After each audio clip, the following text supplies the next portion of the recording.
from the New York School for Social Research, New York City, USA. She has many award-winning books. She's also an award-winning international speaker and a faculty member in several medical and anti-aging societies. She is a recognized and honored member of Who is Who. So let's take it up for Who is Who, Dr. Sofra. Thank you very much. I'm honored to be here, and I want to talk about psychology today, although the previous speaker wrote my book. I'm going to be talking about how we can have endogenous stem cells, how we can actually increase the production of our stem cells and in our system. And this presentation is based on some recent publications that I made. And my friends are here, welcome guys. This is also based on some books that I've written, the books. Now, obesity and inflammation is a sort of a deadly vicious circle. Obesity is the shape of death, pretty much. So it's obesity, it increases inflammation, inflammation increases toxicity, toxicity increases hunger. The more toxic you are, the more hungry you are, and of course, the more hungry you are, the more obese you are. So there are several causes of fatty liver. Obesity is one of them. Of course, we have side effects of meds sometimes, fats in the blood, diabetes. So you have the fatty liver that is associated with inflammation and higher mortality rates, and then you have the healthy living of exercise and healthy living and lifestyle. One is opposite of the other. And now you have a lot of stem cell therapies, and mesenchymal stem cell therapies are preferable when you're dealing with liver disease because they're far less expensive and much safer than reaching a level that you need a liver transplant or an operation. Some stem cell studies have small samples, so the more the better. We need more stem cell studies, and sometimes they get opposite results. Like with all studies, sometimes we get opposite results. The outcome is higher or lower. Sometimes we don't want it to be lower, but it's lower, so it depends. Now, what's mesenchymal stem cells? They are multipotent stem cells that can divide and develop into multiple specialized cell types. And they're a very high quantity in adipose tissue, 1 in 100 versus 1 in 100,000. So in one in 100 cells in adipose tissue are much more frequent in adipose tissue than in bone. And you can also get stem cells from burns, skin-derived mesenchymal stem cells. However, the problem with the burn ones is the differentiation level is much lower.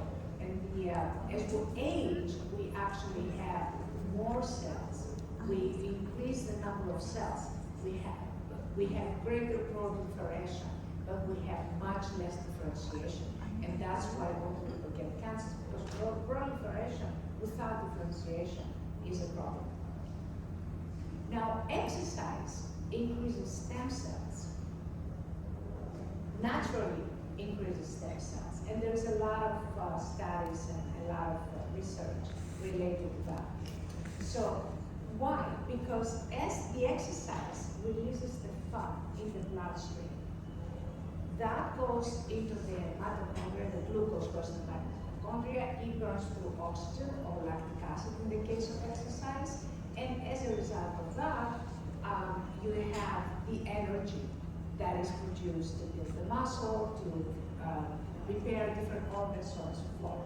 So, endogenous stem cells are also released into the bloodstream through the adipose tissue. And they go into the bloodstream, and then from there, they're directed to the sites of where they can repair the vital organs. So,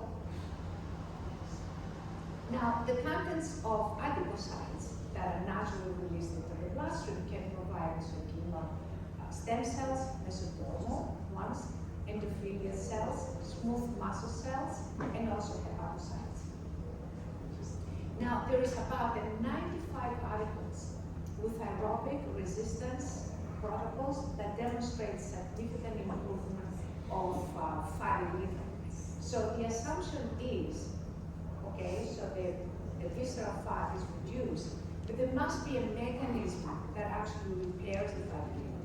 So the mechanism is assumed to be the mesenchymal stem cells that are released along with all the glucose and the lipids into the bloodstream as during exercise from the adipocytes and the fat cells.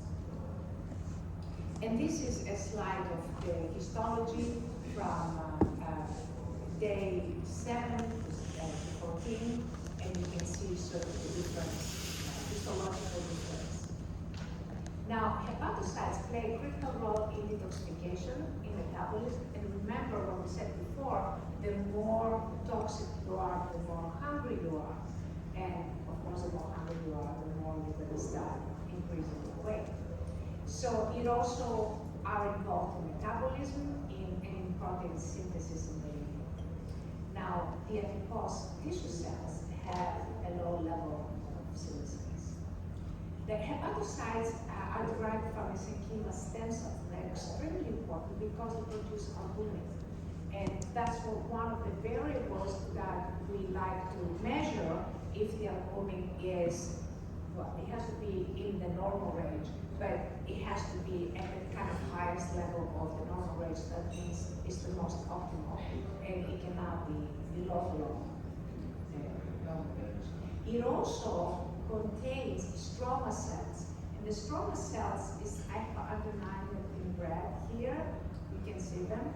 This is the stroma cells, that they're basically the bind cells together, and they're very, very important because they're holding things together. It's like a bag that is holding things, otherwise you wouldn't be able to carry them. So there is a study with 8,862 individuals that are between 40 and 73 years old, and they had fatty liver disease, non-alcoholic fatty liver disease. And what they found is this is the variables that were basically increased: creatinine, aminotransferase, the alanine aminotransferase, aspartate aminotransferase, the AST, and of course they had insulin resistance. What's alanine aminotransferase? That is what causes the jaundice, diabetes mellitus, metabolic syndrome, cancer. So if you have higher levels than normal of ALT, not only liver disease, but a lot of other diseases could be present. A study of 432 patients revealed that fatty liver disease also is associated with, again, the same indices, alanine aminotransferase, AST, also increased triglycerides, diabetes mellitus, and hypertension. And the aspartate aminotransferase, ALT, is an enzyme, again, that is associated with hepatitis, with different liver diseases, heart problems, pancreatitis, diabetes, and so forth. So all these variables are unwanted. We want these variables to be within the normal range. A study of 132,377 individuals, 64,000 plus men and 67,000 plus women, found correlations between ALT, AST, and LP. So this is sort of your protagonist that you want to look for to see if liver disease has been reduced.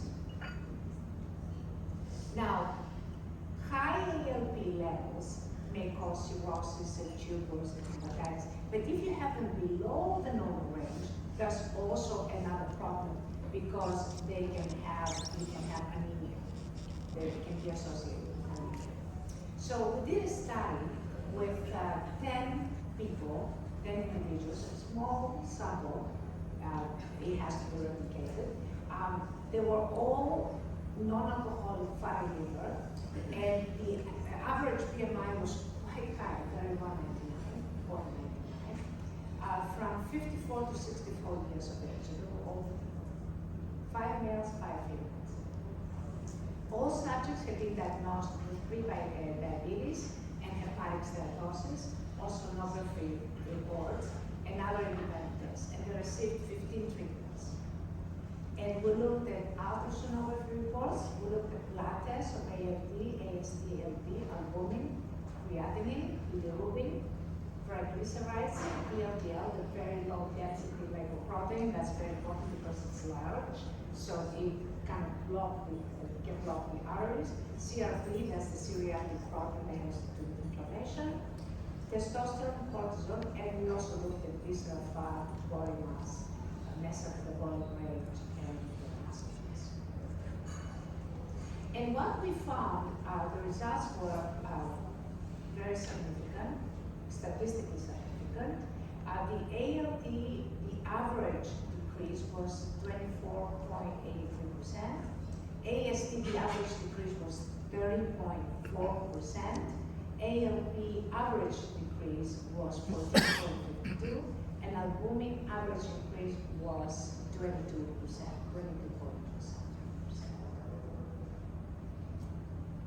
This is the same, the exact same that what I just spoke with bigger, so you can see.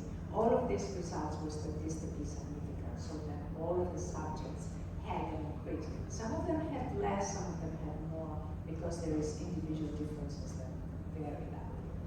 In terms of creatinine and bilirubin, the increase was the decrease of creatinine was 19%, 19.67%, and bilirubin was minus 12.33%. These percentages are kind of, they don't mean anything, because basically you don't want to decrease a variable below the normal range. So it depends how high it is. So when you decrease it to be within the normal range. You don't decrease to be kind of much less. Otherwise, there could be other problems, other health problems that come. And now the important thing is that in sonography reports, 80% seem to have liver that appear to be very functional, normal. About 20% had significantly improved on the sonography report. So that was a very good result. Again, this is not statistically significant, because 20% is 0.2. So it's not, it should be 0.1, at the highest, 0.05. So it's not statistically significant, but it shows an improvement. The triglycerides, the VLDL, and the CRP were also decreased. Triglycerides by 24%, VLDL by 23%, and CRP by 33%. But all these people were pre-diabetics. So for a normal person, you're going to see much higher results. With diabetic people, you're going to see even less significant results. I mean, you're going to see a decreased percentage. The results may be significant, but the percentage of improvement is going to be less. The higher the disease, the less the improvement. So cortisol decrease was by 28.68%. That is very important, because high cortisol can have the Cushing's syndrome. Of course, low cortisol, you can have Addison's disease. So, you have again to be within the normal range. That's the important thing to remember. Testosterone, the increase was very high, 50%. We see very high increase in testosterone with this technology. And muscle mass was increased by plus 58% in this particular sample. Other samples had less. This was actually quite high. So again, this is the same results in figures, so you can see. And BMI decrease was 19%. BMR increased. The BMR seems to increase quite a lot with this particular technology. And VAT decrease was 33%. This is, all of these values were significant. ALT, AST, albumin, creatinine, bilirubin, triglycerides, VLDL, CRP, BMI, BMR, BLT, cortisol, testosterone, and muscle mass. Now, all of these were decreased. They were all in the normal range. Again, that's what you want. You don't want it to be too high, you don't want it to be too low. You need to be within the normal range, or the upper level of the normal range that is you are at the peak of the function.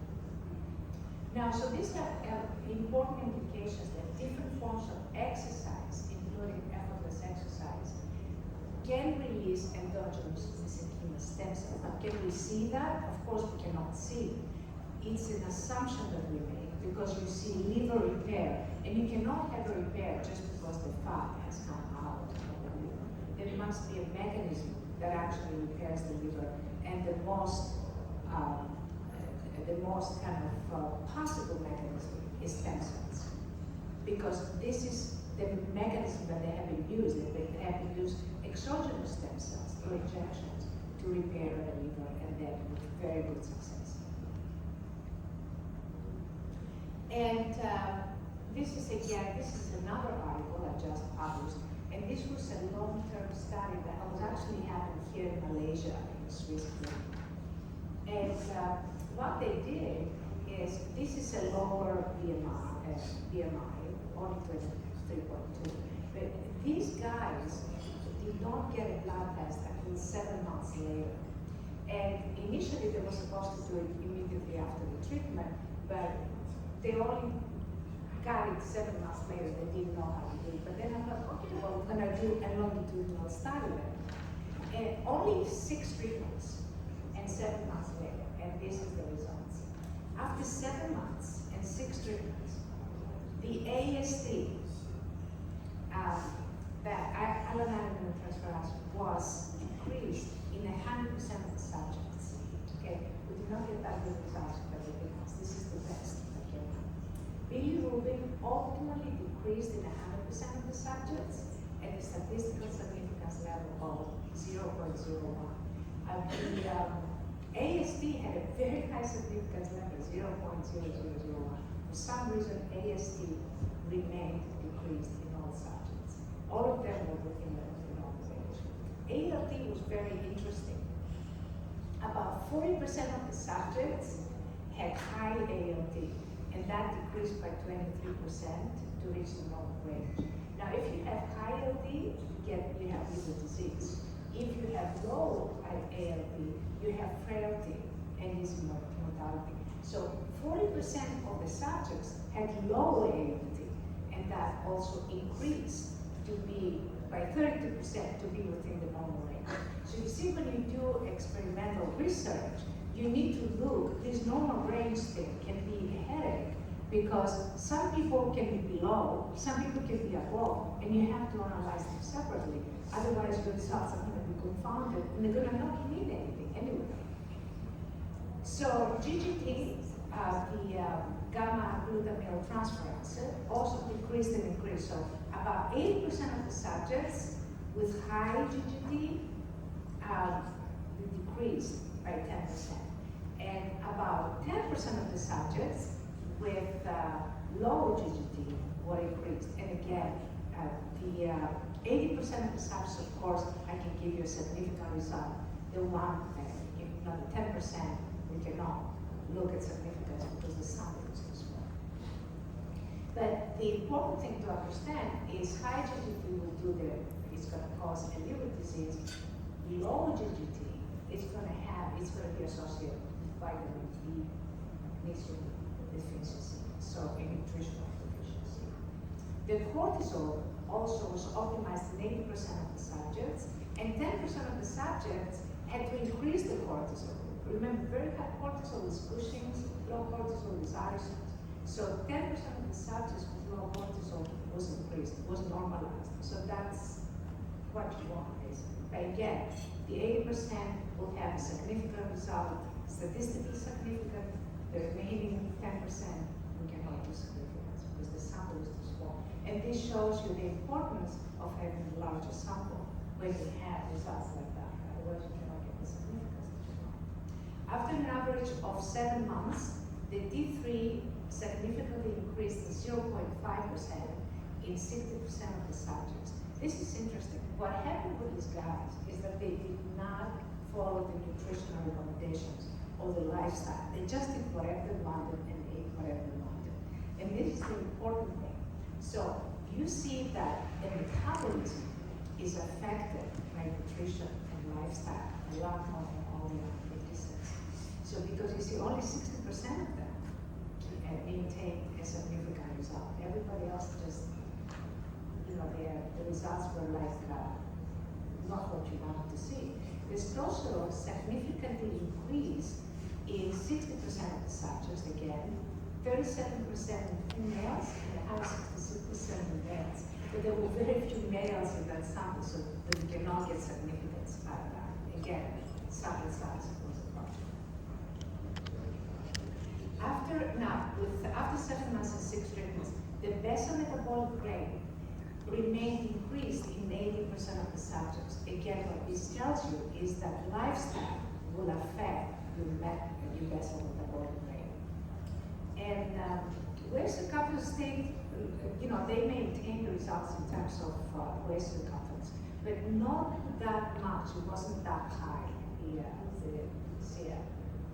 So the results of this study shows that exercise can create, and also effortless exercise, which is what we use, can create a long-term effect of health, a long-term health effect after you have stopped kind of exercise. It persists. But remember, it's only 7 months. I mean, what would happen in 10 months or in 1 year?